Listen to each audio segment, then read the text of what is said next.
Chapter 18 is a little bit shorter. We'll just cover some of these topics by video. We've seen a little bit of naming of ethers before. We have used methoxy and ethoxy as substituents in some of our other compounds, and that is how the systematic naming of ethers is, even if the ether is the only thing in the molecule, the only thing on the alkane. This is not a special ether name, this is just pentane. And the methoxy group is right in the middle, so instead of just a methyl, just a CH3, it's a CH3 and then an oxygen, so this is methoxy pentane. We have an isopropyl group over here, so we have isopropyl, oxy, isopropoxy, and then cyclohexane. And then here we have several alkyl pieces. We have to choose which one is the longest alkane that we can name. So we have just a 1 carbon piece over here, a 4 carbon in the middle, and then a 1 carbon over here. So this is a 4 carbon piece. It's symmetrical, so no matter which way you number it, you're going to have something at 1 and something at 4. They're both the same thing, so we can just number it 1 to 4. And 1 and 4 both have the same thing. It's methoxy. So this is 1,4-dimethoxybutane. This last one over here, we have a 2 carbon piece and a 3 carbon piece. So we should choose the 3 carbon piece as the basis for the name. This time we have to number it from right to left in order to have the substituent at the lowest number. And the substituent would be ethoxy. So this is 1-ethoxy, because it has an ethyl group and an oxygen, and then that is propane. This last one over here is probably the easiest to name with the common method, and so the common method is to kind of see the oxygen as the ether part, and then we have 2 alkyl groups. We have an ethyl group over here, and then we have a propyl group over here. And so for common naming, we would just list these 2 alkyl pieces in alphabetical order. So ethyl would be listed first, and then propyl, and then the word ether. So I have this written over here, ethyl, then propyl, and then ether. That is the kind of name that we use for the most common ether. So instead of ethyl propyl ether, a lot of times in lab we use this solvent, which is ethyl ethyl ether. Instead of saying ethyl ethyl ether, it is more appropriate to say diethyl ether. And then sometimes it's even just called ethyl ether. Or if someone is just saying ether, this is probably what it's referring to. When your textbook says that this reaction takes place in ether, they mean this one, they mean diethyl ether. Let's try one more common name of an ether. Methyl tert butyl ether. So we have methyl listed first, the T for tert listed second in alphabetical order. So we have an oxygen and it has a methyl on one side, and tert butyl is the one that has 4 carbons, and the carbon that's connected is tertiary. So 1, 2, 3, 4. So that's the tert butyl group. So this would be methyl tert butyl ether. Let's see what the systematic name would be. For the systematic name, we find the longest chain that has the ether connected to it. I have found a 3 carbon chain. So this is propane. On the second carbon of the 3 carbon chain, we have a methyl group and a methoxy group. So this would be 2-methoxy, 2-methyl-propane. So the methyl-propane would all be together as one word. I just didn't plan it out very well. I think I forgot to give the systematic name for the one up above. The longest chain we have here is an ethane chain.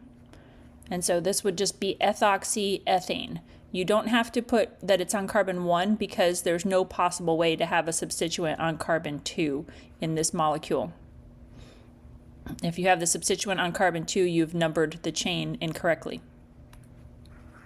So the common name for this molecule is either ether, diethyl ether, and then the systematic name is ethoxyethane. I couldn't help myself, I included this ether joke here. So with that sort of naming method, we have this group This is isopropyl, and this other little piece looks like a person, so it's an isopropyl people ether. Like that cute little song, it was a one-eyed, one-horned, flying purple people eater. It's a one-eyed, one-horned, isopropyl people ether. So, anyway, let's pick the longest chain that has an ether on it to give the actual systematic name of a compound like this. And the longest I can come up with is 4. So this is a 4-carbon chain. If you number it from this end, you will come up with 2 substituents on carbon 2 and 1 substituent on carbon 3. That is better than numbering it from the other end. The other end would give you 1 substituent on carbon 2 and 2 substituents on carbon 3. So not as good. It's better to number it this way. And so this 4-carbon chain has methyls on carbon 2 and 3. And it also has an isopropoxy group on carbon 2. So this would be 2-isopropoxy, 2,3-dimethyl butane. And so the I of iso is counted in the alphabetizing, just like the tert of tert-butyl. Di is not counted. So this is I versus M. I comes first, M comes second. Here we have a table with some properties of ethers. In general, the alkyl groups around the ether, especially these that can freely rotate, they do somewhat block the oxygen from being able to have a strongly polar intermolecular force. Also, the dipole moments are not completely lined up. In comparison with this one, the dipole moments are very much in one direction. In this one, we have kind of 2 competing dipole moments that are they're not directly opposite each other, so it's not a nonpolar molecule, but overall there's a much smaller dipole in this direction. Then for a ketone, there's a larger dipole in the upward direction here. So overall, we have a dipole pointing in this direction. However, it is not enough of a dipole to increase the boiling point very much compared to pentane. In fact, it's a very similar boiling point to pentane. It does greatly increase the water solubility because this ether is able to receive hydrogen bonds, even though it's not a complete hydrogen bonding group. It's not an OH group. It still is able to receive hydrogen bonds, has a very, it does form a separate layer with water. We're able to do extractions using ether, but some of the ether does go into the water layer. And so the water extractions that you do on ether, you should dispose of not down the sink, but in an organic waste container because they do have a significant amount of ether dissolved in them. When these 4 carbons are pulled back in a ring, then this oxygen is much more exposed, much more able to participate in polar interactions and some hydrogen bond receiving, and it is completely soluble in water at all concentrations. It also has a significantly higher boiling point than the corresponding hydrocarbon. So compared to pentane versus ether, ether does not really have an increased boiling point, but THF, tetrahydrofuran, does have an increased boiling point compared to cyclopentane. All right, so we have learned a couple of reactions already on how to make ethers. So let's go ahead and remind ourselves of that. This one is a reaction from chapter 8, oxymercuration, and it forms a 3-membered ring with mercury cation as the intermediate, and then the water attacks the more substituted carbon in the alkene. So this is a way to get a Markovnikov addition of water to an alkene, back from chapter 8. At first, the mercury is on the less substituted carbon, and then after the second step, the mercury is reduced off, and we have a hydrogen that goes onto that less substituted carbon. So we have Markovnikov addition here. If instead of water, you have an alcohol, then the alcohol will add to that more substituted carbon. Instead of an OH group, you will have an O-ethyl group adding. So that would make an ether as the product. And remember, this one has no rearrangements. There's not a full carbocation intermediate. So you might have thought that this methyl would shift over, but that is not the mechanism that we have here. You can review your reaction log or chapter 8 to remind yourself of that. In chapter 17, we learned about another reaction that alcohols can do. If you deprotonate this with sodium hydride, we have a very strong base. We have sodium plus, we have hydride minus. So this hydride can take an H plus from the alcohol. I'll put the intermediate in brackets over here. So you're making the sodium salt of that alcohol. The other product is H2, which bubbles out of the reaction. And now that you have this negatively charged oxygen, a primary halide, excellent leaving group, we're going to have an SN2 reaction on that. The other byproducts of this are sodium ion, iodide ion.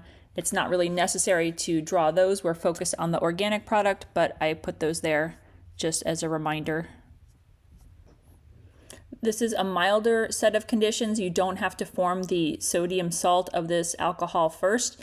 The silver halides are not very soluble, so the silver complexes very strongly to halides, making it an even better leaving group, so even the oxygen can displace it in an SN2 reaction.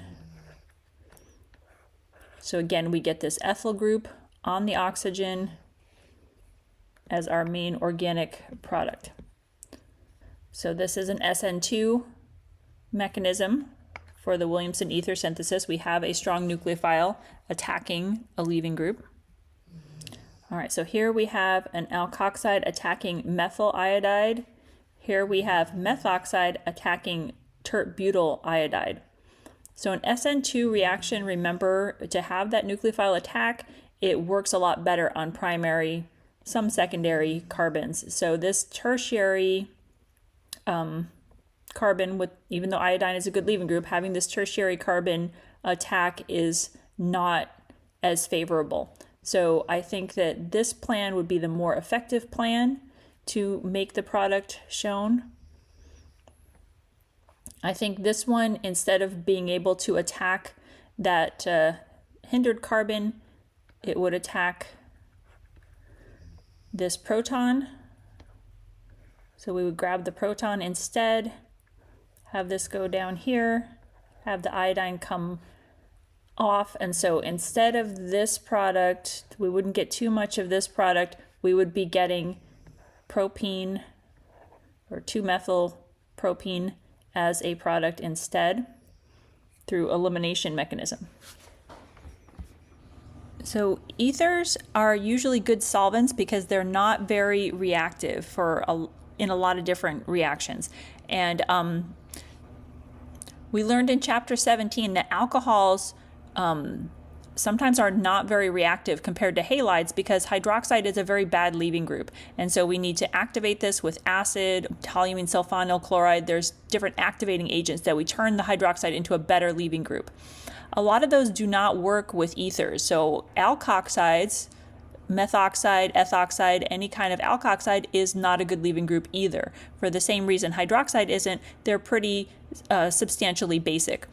And this can't be activated the same way that an alcohol can. You can't make, if you have an OTOS, this is like one way to activate an alcohol. We can't put a TOS on here because there's already something on there. And so the only thing that we can activate it with is an acid. So sometimes if you have hydrobromic acid or hydroiodic acid, you can react an ether. So let's take a look at these. Let's imagine what happens if you put this in acid, like hydroiodic acid. We would have a protonation take place on the oxygen, and so now the oxygen is a good leaving group. The only thing is that this carbon that's part of the benzene ring is not going to be subject to an SN2 reaction or an SN1 reaction. We can't just have this leave and have a positive charge on the benzene ring. So what we're going to have here is the iodine come in to this carbon here and kick out phenol Okay, so we can kick out phenol. We can't do the other way. We can't have iodine come in here. Remember, benzene rings don't do regular SN2 reactions. They do their electrophilic aromatic substitution. That is not what we have here. We do not have those conditions. We are trying to do an SN2 reaction, and so it has to be that side. So the two products that you get from this particular reaction, oops, very sloppy looking phenol over here, and then a 3-carbon piece with an iodine on it. So these would be our two products. All right, so let's go ahead and protonate this oxygen as well. So this one, we can have the iodine come in and kick out the alcohol, but it's even easier since we have this tert-butyl group to have the alcohol leave on its own. Now that it's protonated, we can have this mechanism over here. So this alcohol can leave, and then what we are left with is, I'll put this in brackets because it's intermediate. So what would happen here is this alcohol would be present and this tertiary cation would be present. If you have some iodide around, which you do from the hydrogen iodide, hydroiodic acid. So we have some iodide around. This can be attracted to the cation. So the two products you would get would be this alcohol and this tertiary halide over here. If you have more hydroiodic acid around, we could have this get protonated. This alcohol can react further. We can protonate this alcohol, have another iodide come in. So if you kept cooking this in hydroiodic acid, eventually you could probably make the primary iodide as well. And so you would have these two products instead. So let's do a similar thing over here. We're going to protonate this oxygen. We have the oxygen positively charged, a little bond to the hydrogen here. Okay, so just the protonated oxygen over here. Then when we have bromide trying to come in, here we got a negative bromine. So for an SN2 reaction, we need a tetrahedral intermediate. We can't have an SN2 reaction happening at this vinyl position. This sp2 hybridized carbon is not going to be subject to an SN2 type reaction. So what we have here is the bromine attacking this carbon, these electrons going onto the oxygen. So one of the products is methyl bromide or bromomethane. So this is what this product is over here. We had a 1-carbon piece with 3 hydrogens on it. The oxygen fell off, the bromine came on, so we have a carbon with 3 hydrogens and a bromine. So that's one of the products. The other one is this alcohol. This is an enol, and if you remember from the alkyne chapter, chapter 9, enols can tautomerize and become ketones very easily. And so instead of that enol product, once that methyl group is off of there, the enol can tautomerize to a ketone. So while this methyl group is on here, this cannot undergo a tautomerization, but once it's the OH group, now it's an enol, it can undergo tautomerization. So the two products would be this ketone over here and this halide over here, bromomethane. All right, so the note packet mentioned that if you don't want the halide to attack and give a substitution, if you would prefer to have an elimination happen, then you could use trifluoroacetic acid. This is a very bad nucleophile. It's very stable with the negative charge, and so it's not interested in attacking and sharing that negative charge with anything, so it tends to cause more of an elimination. So again, protonating the oxygen, what we have left is this deprotonated trifluoroacetate ion here, and this is very stable. It's not very basic. It's not very nucleophilic. So we're just going to have the tert-butyl group fall off. That gives cyclohexanol. And then this tertiary cation is not very attracted to this nucleophile. So instead we can have this proton fall off. You can show it being grabbed by cyclohexanol. You can show it being grabbed by the trifluoroacetate ion if you want. So something can be grabbing that proton, or you can just show it falling off. So we have this 2-methylpropene product, cyclohexanol product, another proton around that can go to protonating the next ether that is going to react. So, or you can show it attached to the trifluoroacetate ion if you prefer. The exception to the lack of reactivity of ethers is epoxides. So technically epoxides are an ether. They're a 3-membered ring with an oxygen in it, but they are much more reactive than typical ethers are. We're going to take a look at how these epoxides react in acidic conditions or neutral or basic conditions. So in acidic conditions, we've looked at this before, alcoholysis or hydrolysis. I can't remember now which chapter, but we've looked at these before last semester. We would protonate the epoxide and have the water or alcohol attack the more substituted carbon. So that's what we've already seen. In neutral or basic conditions, the nucleophile attacks the less substituted carbon. So neutral or basic conditions do not have cationic intermediates. They don't have cationic conditions. They tend to be, basic conditions would be anionic, negative charges. And so the steric hindrance is more of a factor in which carbon is going to get attacked. So it's an SN2 type mechanism, and the less substituted carbon is going to get attacked for that one. In the middle, we have a halohydrin formation. And that one is a little bit trickier, a little bit less clear cut. So in acid, we've talked about acid being the more substituted carbon getting attacked. And if one of the carbons is tertiary, it does follow that pattern up above, attacking the more substituted carbon. The more substituted carbon, the tertiary carbon, is going to get the halide.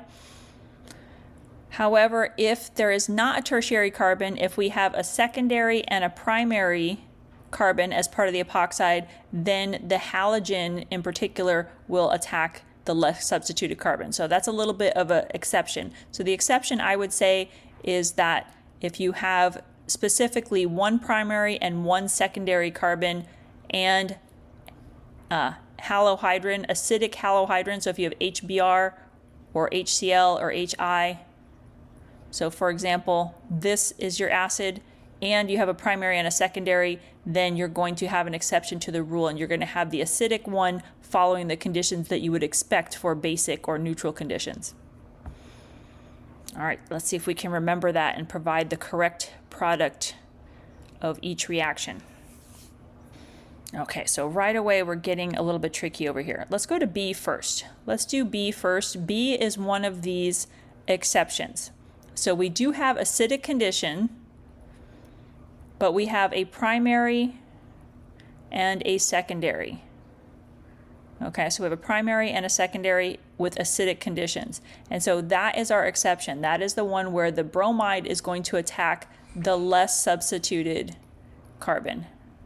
So we're going to have the bromine go to that primary carbon, and the alcohol will end up on the secondary carbon. So what we end up with here,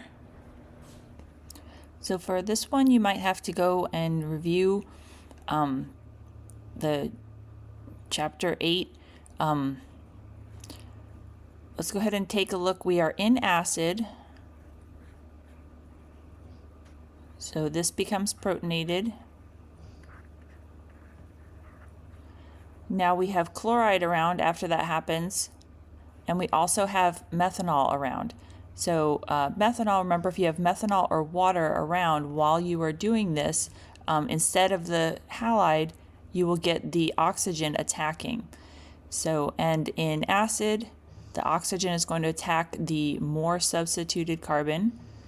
For the major product, there will be a mixture, but we're going to have this come and attack the more substituted carbon. Let's number these carbons. 1, 2, 3, 4. So this bond between carbon 2 and the oxygen is going to break. So carbon 1 is going to have the alcohol on it, and carbon 2 is going to have the attacker on it. At first, this is going to still have the proton. We have the CH3 group on that oxygen that attacked, and then that proton is going to fall off, and we have this alcohol with an ether attached to it. All right, so here we have some acid, and this dichloromethane was a sign back in chapter 8 that we were not going to have any water or alcohol attacking. We were going to actually have the bromide attack. So first let's put the proton on there.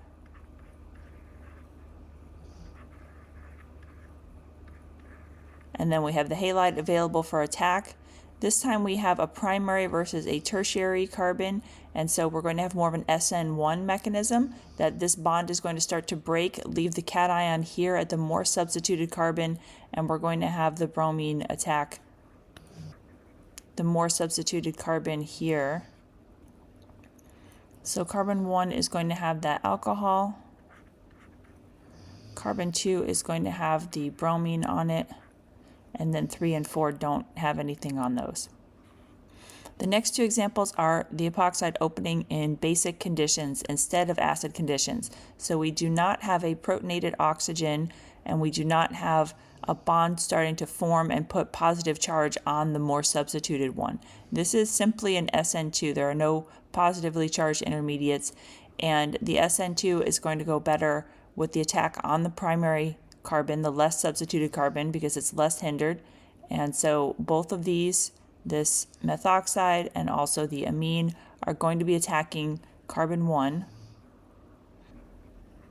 So at first, when that happens here in example D, the methoxide attacks carbon 1 and the bond breaks, making this negatively charged at first, but then the proton, a proton from methanol, can go on there. So we end up with an alcohol. The oxygen can get a proton from the solvent molecules.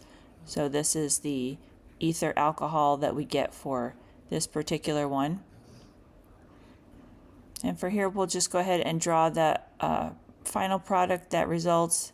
At first, when the amine attacks, this nitrogen has 2 hydrogens and the oxygen does not have one, but it can hop over pretty quickly to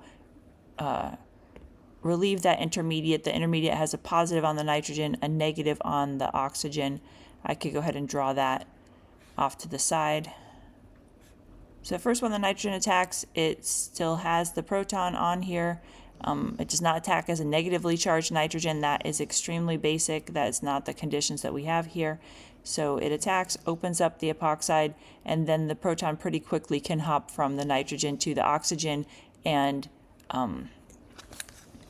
give a neutrally charged molecule with an alcohol and an amine on it. This is something that we saw before as well. So remember, one way to make an epoxide is with a perbenzoic acid. So some sort of alkyl group, and then this peroxy acid. There's an extra oxygen in there. It's not just a regular carboxylic acid. And this one that we used a lot was metachloroperbenzoic acid. So this is just an example of a specific peroxy acid that is frequently used to make epoxides. So this turns an alkene into an epoxide. Lithium aluminum hydride is a source of hydride ion, which is a hydrogen nucleophile. This is an SN2 reaction, so this will happen on the less substituted carbon. So this was one of the ways we learned to turn alkenes into a Markovnikov addition of water to give an alcohol. So the other way to give a Markovnikov addition of water is oxymercuration, demercuration, but if you don't want to use mercury, this is another way to do that. Okay, I'm noticing that I was supposed to have this final product here after it was neutralized. When you first have the lithium aluminum hydride react, the intermediate that you get here just has the negatively charged oxygen. You can't really have alcohols around when you have lithium aluminum hydride. It's too reactive. So you just have this deprotonated alcohol form. That's what forms from this mechanism here. The oxygen has a negative charge, and then you don't actually get the alcohol until you have worked it up with water, slightly acidic water probably, to make the regular alcohol. Yet another way besides the oxymercuration to add water to an alkene is through an acid, aqueous acid. However, this makes a carbocation intermediate. So given the choice between the primary and secondary cations, the secondary is going to form. This particular one is right next to a tertiary group, tertiary carbon, and so we can have that rearrangement. This will hop over, giving the tertiary cation, and so the alcohol you get from that is the tertiary alcohol, not the secondary alcohol that you might have expected. So these two different sets of conditions give two different products. This is sort of a review of something we learned last semester. Another reagent that can attack an epoxide is a Grignard reagent, and this is also an SN2 reaction. It will attack the less substituted carbon. Here we have a little bit of stereochemistry as well. We have our nucleophilic carbon attacking the less substituted carbon. It's attacking from the back, so the new group that's coming in, this carbon that's coming in, is going to be coming in from the back, and the oxygen bond is going to be breaking from the front. All right, this drawing is a little small, but I tried to draw the mechanism arrow anyway, showing the bond breaking. That gives a negatively charged oxygen. It is on top of the cyclopentane ring. The methyl group is still at the bottom, facing away from us. The new group that came in, this 1, 2, 3, 4 carbon group, is facing away from us as well. Then the workup will provide a proton to the oxygen, leaving a normal looking alcohol, and our 4 carbon group facing backwards. So let's show this Grignard carbon attacking this less substituted carbon of the epoxide and the bond to the oxygen breaking. So here is the new carbon-carbon bond that formed. It formed to carbon 1 of that 4 carbon chain of the epoxide. 2 carbons have been added, vinyl group. So we have 1, 2, 3, 4, 5, 6 now. The oxygen is on this carbon that was originally the second carbon of the epoxide molecule. So we do not have the alcohol around while we have Grignard reaction taking place. These molecules that form have the negatively charged oxygen, and then the alcohol is formed during the workup when the Grignard reagent is done anyway. It looks like we have one last example over here. This one seems a little bit crowded. I'm not sure the yield would be fantastic on this one, but given the choice between the secondary and tertiary carbon to attack, it's going to attack the secondary. It's a little bit less crowded. Showing the stereochemistry here, this is coming in from the back. So there's a hydrogen and a methyl group here. The hydrogen gets pushed up because the benzene ring is coming in from the back. So we have this stereochemistry at the newly formed carbon-carbon bond. The oxygen was on top of this molecule. You could have just drawn this methyl group flat. I was emphasizing it, drawing it back so that when this breaks, the oxygen is actually on top of the molecule. The methyl group is in back, or pointing away from us. I'm going to go ahead and rotate this so that it's drawn in a more normal way with the benzene ring in this zigzag in the plane of the paper. When I do that, this hydrogen goes back and this methyl group comes up. So the stereochemistry of the product would have one methyl group up, the other methyl group back. If you want to draw out the benzene ring, you can have the benzene ring showing like this as well. So I thought it would be helpful to have this summary for epoxide ring openings here. For acidic conditions, again, that's the first one we learned last semester. It's an SN1-like mechanism because the positive charge is more on the tertiary. The nucleophile is going to attack that preferentially. It's not complete SN1 because we don't have the full carbocation, we don't have rearrangements, so I didn't want to put just SN1. It's SN1-like. In neutral or basic conditions, it is a true SN2 reaction. We do have inversion of configuration.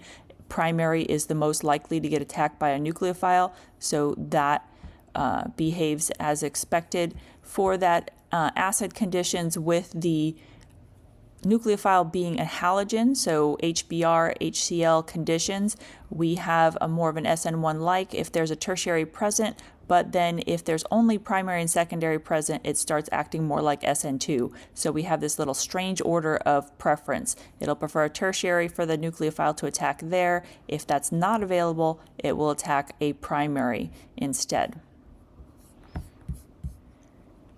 There's just a couple other topics to mention in this chapter. One is a crown ether. It's a special kind of ether that kind of looks like a crown. It's a big ring with lots of ethers in a pattern around the ring. These are useful reagents for catalysts. So a phase transfer catalyst is one that can bring, it takes place in two phases. So we have an aqueous phase with some ionic groups that are dissolved. Remember, ionic groups dissolve better in water. And then you have an organic layer. And this crown ether can bond, all the lone pairs on oxygen can bond to a cation. It can kind of fit this cation in a pocket. So if you have an ionic compound with sodium, let's say, as the cation, all the lone pairs that are on the oxygens, each one of these has a lone pair, has two lone pairs actually. So we have a lot of electrons on these oxygens that can help stabilize this sodium and sort of carry it in. And so now the sodium ion can go into the organic phase. So, all right, I'm trying to draw this picture of the sodium in the organic layer and the grease that's around it, all the alkyl groups that are around the sodium ion help it to dissolve better in the organic layer. And then since some positive stuff is going into the organic layer, that helps to pull the negative ion into the organic layer as well. And so then that can react if that's what you need for your reaction. And the catalyst just helps to get the reagents that are needed into the organic layer. So that is a phase transfer catalyst because it is transferring the things that are needed from the water phase where they're soluble into the organic phase where they might not be as soluble. So these crown ethers are very useful for doing that. And the naming of the crown ether is pretty simple. The total number of atoms that are in the ring, so 15 atoms in the ring, if you count those, we kind of have 5 of these ether groups, and each of the ether groups has 3, like a repeating unit of 3 atoms, so 5 times 3 is 15. We have 15 in the ring altogether. There are 5 oxygens in the ring altogether, so 15 crown 5, that name tells you what you're supposed to be drawing there. So potassium is a bit larger, so the catalyst that's usually used for potassium is 18 crown 6 instead of 15 crown 5. So we would need to draw something with 1 additional oxygen and 1 additional carbon piece. That would increase the 15 to 18. It increases the 5 to 6. So I think it's helpful to draw the oxygens first. So you have your 6 oxygens. Then you can draw the rest of the molecules in here, or the rest of the atoms in here. And that gives you your crown-looking structure. So 1, 2, 3, 4, 5, 6, 7, 8, 9, 10, 11, 12, 13, 14, 15, 16, 17, 18. So we have an 18-membered ring altogether. There are 6 oxygens. This is 18 crown 6. Sulfur is a pretty important atom in the body. The different properties of sulfur that make it distinct from oxygen are very useful for enzymes and for reactions in cells. it seems like we're going to be focusing on oxygen chemistry, carboxylic acid chemistry, C double bond O chemistry coming up. And so sulfur seemed a little bit like a side topic. And so I decided to make this an extra credit assignment so that you have a chance to look at it. But we're not overloaded with a bunch of extra sulfur chemistry for the upcoming exam. And then again, each of these chapters that's in the textbook is reviewing the spectroscopy that we learned last semester. So that is always a good review, especially if you have trouble understanding the spectroscopy. Doing a review of each functional group as it comes up can be a helpful way to remind yourself of what the NMR of different functional groups looks like, what the IR of different functional groups looks like. So I encourage you to take a look at that as well.